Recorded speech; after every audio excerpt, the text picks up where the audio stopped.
अमित शाह की 3 दवाई बाबा साहब के सम्मान में भारत मुक्ति मोर्चा मैदान में। क्या मामला मुख्य रूप से हमारे यहाँ 3 है।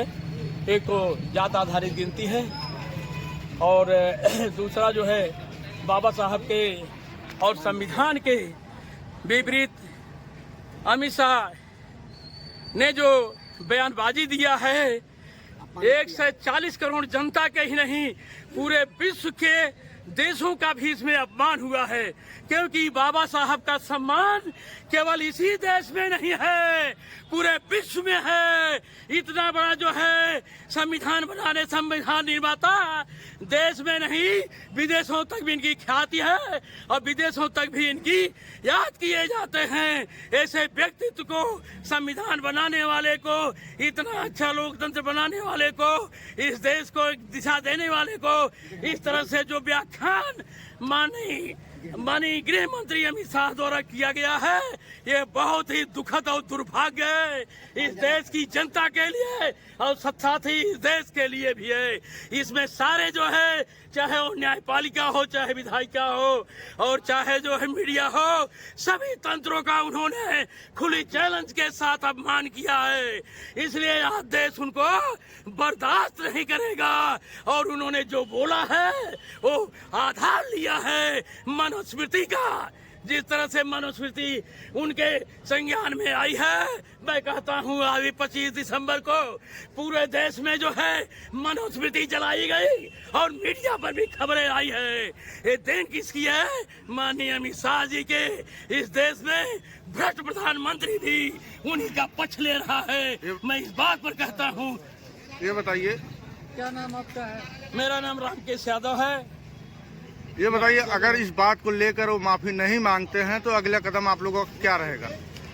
ऐसा बात है, माफी कोई बहुत जेन्युइन सवाल नहीं है। एक झपड़ मार दिए, माफी मान लिए, सजा ही सजा है।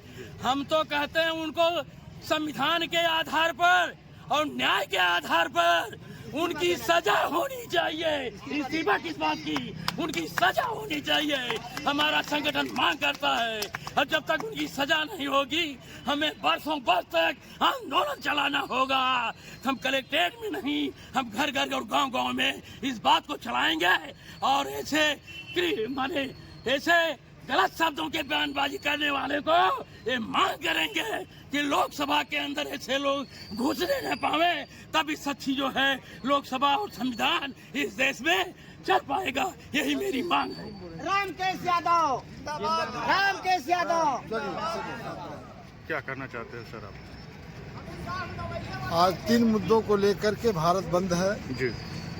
पहला मुद्दा है, शीतकालीन सत्र में देश का गृह मंत्री माननीय अमित शाह जी ने बाबा साहब अम्बेडकर पर जो टिप्पणी करके देश के 140 करोड़ जनता के दिलों पर ठेस पहुंचाई है, इस अपमान का बदला लेने के लिए देश की जनता सड़कों पर है।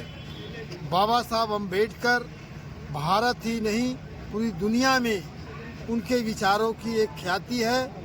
अमित शाह ने जो टिप्पणी की है, यह टिप्पणी मानने योग्य नहीं है। दूसरी, जात आधारित जनगणना को लेकर के हम भारत बंद किए हुए हैं। आप जानते हैं कि 1871 से लेकर के 1931 तक जब भारत ब्रिटिश इंडिया थी, अंग्रेजों का राज था, तो भी जात आधारित गिनती होती थी। हमने बहुत बार भारत बंद किया है ओबीसी की जात आधारित गिनती को लेकर के, लेकिन ये मनवादियों की सरकार भारत में ओबीसी की जात आधारित जनगणना नहीं करना चाहती। जब कहने के लिए कि देश का प्रधानमंत्री ओबीसी का प्रधानमंत्री है, जबकि प्रधानमंत्री बनते ही देश का ओबीसी का प्रधानमंत्री सुप्रीम कोर्ट में जाकर के शपथ पत्र दिया कि हम ओबीसी की जात आधारित जनगणना नहीं करेंगे। जब तक ओबीसी की जात आधारित जनगणना नहीं होगी, हम इसी तरह से हम भारत बंद करेंगे। तीसरी बात, ईवीएम की नाजायज सरकार है। ईवीएम से पूरी दुनिया में चुनाव होना बंद हो गया है। अभी आपने देखा है कि हमारे ही देश से अलग हुई बांग्लादेश है, शेख हसीना भागी हुई है। हमारे देश में आकर वहाँ भी ईवीएम से चुनाव हो रहा था, लेकिन वहाँ भी बंद हो रहा है। लेकिन सुप्रीम कोर्ट ने 13 अक्टूबर 2008 को सुप्रीम कोर्ट ने कहा फ्री फेयर ट्रांसपेरेंट चुनाव के लिए वीवीपैट मशीन लगानी होगी। वीवीपैट मशीन लगने के बाद भी जबकि हमारा वोट वीवीपैट से पर्ची निकलती है, उसकी काउंटिंग नहीं हो रही है। हम उसकी काउंटिंग को लेकर के भारत बंद किए हुए हैं। इस तरह से हम 3 मुद्दों को लेकर के भारत बंद किए हुए हैं।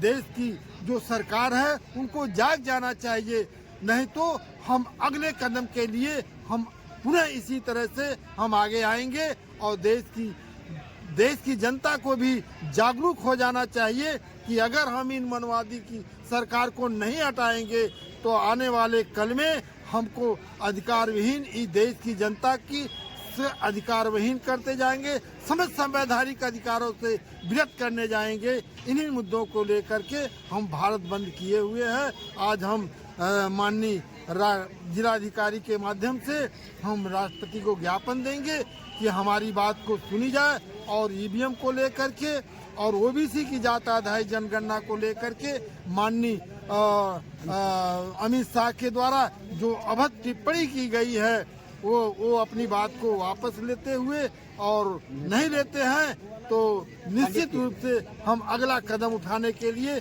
भारत मुक्त मोर्चा मैदान में आएगा। इन्हीं चंद शब्दों के साथ मैं अपनी बात को यही विराम देता हूँ। आपका शुभ नाम सर? केपी सोनकर, बहुजन मुक्ति पार्टी का मैं प्रदेश उपाध्यक्ष हूँ। धन्यवाद सर। उत्तर प्रदेश के जो है लक्ष्मी भाई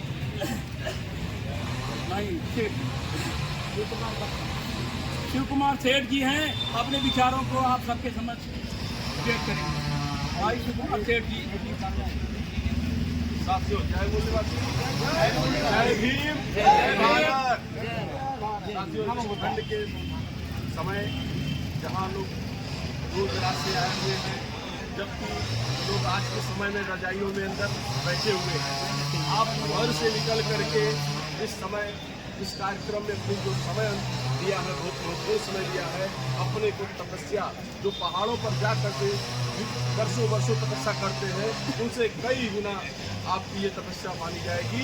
इतिहास में आपका नाम रोशन होगा, इतिहास में लोग जाने जाएंगे कि आपने इतना बड़ा समय, इतनी बड़ी त्याग करके समाज को जगाने का काम किया, इस आंदोलन को बढ़ाने का काम किया, जहाँ पर आज बाबा साहब के विरुद्ध, बाबा साहब के अपमान का भाषण संसद में दिया गया।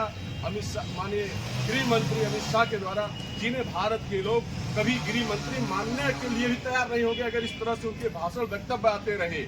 जहां 32 डिग्रियों के मालिक बाबा साहब विश्वविख्यात भारत रत्न, ऐसे व्यक्ति के बारे में अमित शाह जैसे अनपढ़ और तरीपार व्यक्ति को बोलने का समझ नहीं रहा कि उन्होंने बाबा साहब के बारे में बोला कि अगर भीम जय अम्बेडकर कहने से, अगर जितना अम्बेडकर कहा जा रहा है, अगर भगवान का नाम लिया गया होता तो मुक्ति मिल जाती लोगों को। तो मैं कहता हूँ अमित शाह, तुम रात दिन भगवान का नाम लेते हो, तुम्हें मुक्ति मिल जानी चाहिए थी, तुम्हें इस शरीर को छोड़ देना चाहिए था धरती से, अब तक तुम्हें स्वर्ग चला जाना चाहिए था, और तुम्हारी पार्टी के लोगों को भी अब तक स्वर्ग चला जाना चाहिए था। इस धरती पर नरकी जीवन क्यों जी रहे हो? ऐसे व्यक्ति के लिए इससे बड़ा शब्द मेरे पास नहीं कुछ हो सकता। साथियों, आपको भी समझ में आना चाहिए, भगवान कहने से मुक्ति नहीं मिलती जब तक आप इस भगवान के बारे में जानोगे नहीं। भगवान है कौन? भगवान प्रकृति है, नेचर है। क्यों ना ऑक्सीजन भगवान आके बचा लिए। साथियों, भगवान कहने से मुक्ति नहीं मिलने वाली है। जय भीम, जय भीम, जय भीम, जय भीम, जय भारत। साथियों, इसी वाणी से मैं अपनी वाणी को विराम देता हूँ। आपने सुना, पूर्वक सुना, इसके लिए मैं आभार व्यक्त करता हूँ। धन्यवाद।